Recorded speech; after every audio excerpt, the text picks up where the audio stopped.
Hai, di era digital, guru bisa digantikan oleh YouTube dan ruang kelas yang bisa hadir di layar ponsel. Apakah pendidikan masih punya fondasi yang kuat? Nah, mari kita ulas. Saya Rahma Badri dari UPBJJ Ternate Maluku Utara. Hari ini kita akan membahas pilar-pilar pendidikan menurut Ki Hajar Dewantara serta beberapa prinsip relevan untuk menghadapi tantangan nyata di era digital.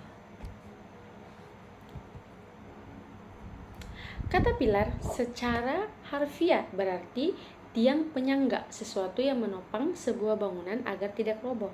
Dalam konteks pendidikan, pilar adalah nilai atau prinsip dasar yang menjadi fondasi sistem pendidikan. Tanpa pilar yang kokoh, pendidikan hanya menjadi transfer informasi, bukan pembentukan manusia. UNESCO sendiri mengenal 4 pilar pembelajaran, yaitu learning to know, learning to do, learning to live together, and learning to be. Namun, jauh sebelum itu Ki Hajar Dewantara telah merumuskan prinsip yang lebih kontekstual untuk Indonesia. Ki Hajar Dewantara merumuskan 3 prinsip yang dikenal sebagai trilogi kepemimpinan pendidikan. Pertama, ing ngarso sung tulodo. Di depan memberikan teladan. Guru hadir sebagai teman belajar, mendorong motivasi dan kreativitas peserta didik. Kedua, ing madya mangukarso.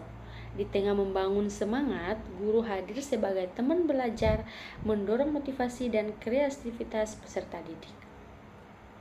Ketiga, tuturi handayani. Di belakang memberi dorongan, guru memberi ruang bagi murid untuk mandiri berkembang sendiri. Ketiga prinsip ini bukan urutan waktu, melainkan 3 peran yang dimainkan guru secara dinamis, menyesuaikan kebutuhan peserta didik. Lalu apa artinya ketiga prinsip ini di era digital? Mari kita ulas. Ing ngarso sung tulodo.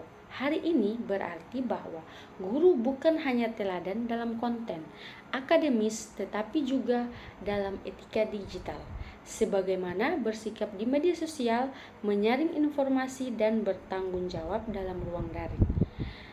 Tantangannya adalah guru masih sering tertinggal dari murid soal teknologi. Ironisnya, keteladanan ini justru dibutuhkan lebih dari sebelumnya. Kedua, ing madya mangunkarso, menjawab persoalan pembelajaran daring yang pasif ketika murid hanya menonton video atau mengisi soal otomatis. Semangat belajar tidak tumbuh. Prinsip ini mendorong guru untuk merancang interaksi bermakna, diskusi, proyek kolaboratif, bahkan di platform digital sekalipun. Yang ketiga, tuturi handayani, sangat relevan untuk membangun literasi digital dan kemandirian belajar di era informasi. Terlebih, murid itu perlu belajar mengevaluasi sumber, berpikir kritis, dan mengatur diri sendiri. Guru bertugas untuk mendorong dari belakang, bukan mengendalikan setiap langkah. Seperti halnya contoh aktual yang dapat saya ambil dari pembelajaran dan kehidupan sehari-hari kita, yaitu saat pandemi 2020. Pembelajaran jarak jauh mengekspos masalah nyata, murid kesulitan bahkan mandiri.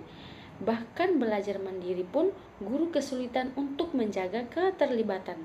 Kedua masalah itu adalah masalah trilogi Ki Hajar Dewantara yang belum terselesaikan. Pilar-pilar pendidikan Ki Hajar Dewantara bukan artefak sejarah, mereka adalah jawaban yang menunggu untuk diterapkan.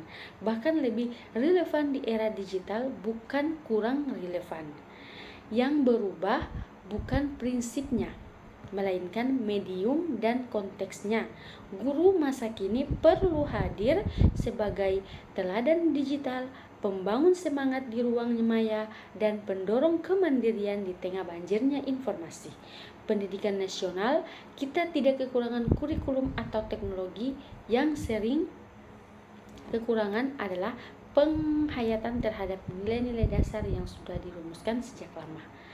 Baik, terima kasih. Itu saja penjelasan dari saya. Sampai jumpa kembali.